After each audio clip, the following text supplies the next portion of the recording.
Hi, fellow Fremonters. I'm Jared Fisher, and today we are reading 2 Corinthians 11. In the last few chapters of this letter, Paul, he's making a case that he's worth listening to by this church. And it's not that he's threatened by the fact that necessarily that there's other teachers and leaders. It's that he believes that this church is being threatened by teachers in particular who are not trustworthy. And he's not actually writing to correct the teachers themselves, but to warn the congregation. These teachers, they're compelling, they're exciting, they're convincing in what they teach, and they're apparently so dangerous that Paul associates them with Satan. We're not told exactly what was so dangerous about these super apostles, a term that clearly Paul is using sarcastically.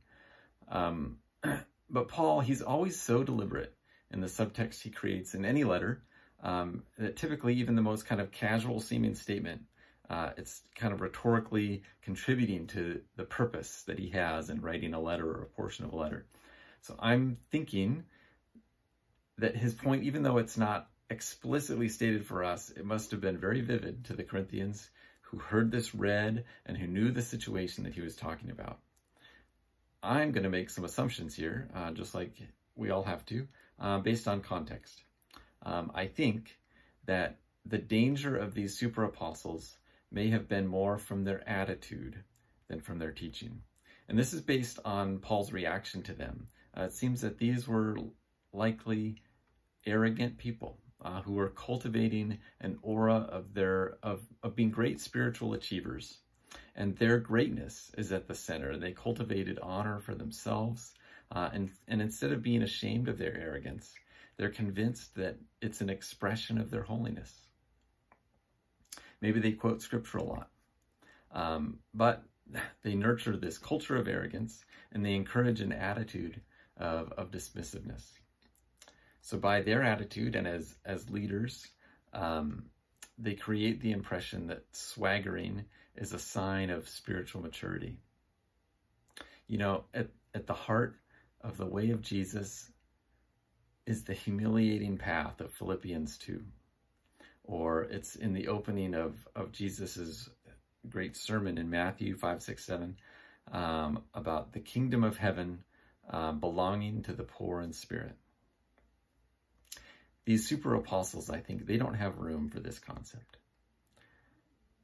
Arrogance, it's at the core of our sinful nature, and it's at the water we swim in as humans. It's a lot easier to identify in someone else than ourselves.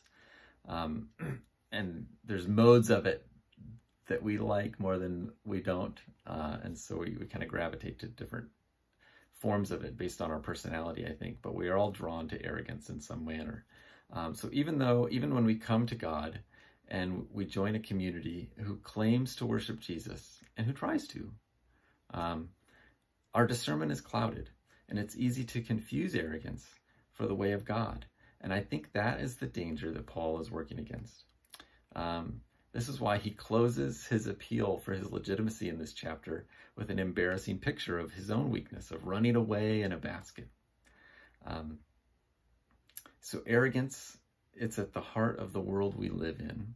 And on the other hand, humility is at the heart of the kingdom of Jesus. We have access to a lot of content these days.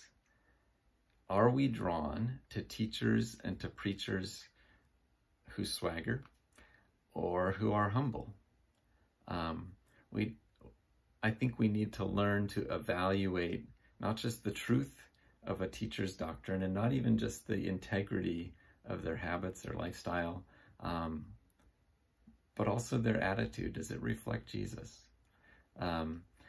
In our small groups, our Bible studies, our Trek groups, we each have a responsibility for the tone of that community. Pay attention to the tone and the attitude of the conversations we have together.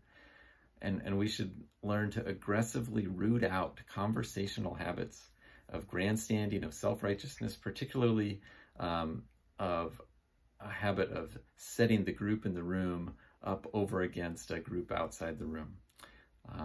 We are called to learn to love the beauty and the subversive power of the humble way of Jesus. Thank you.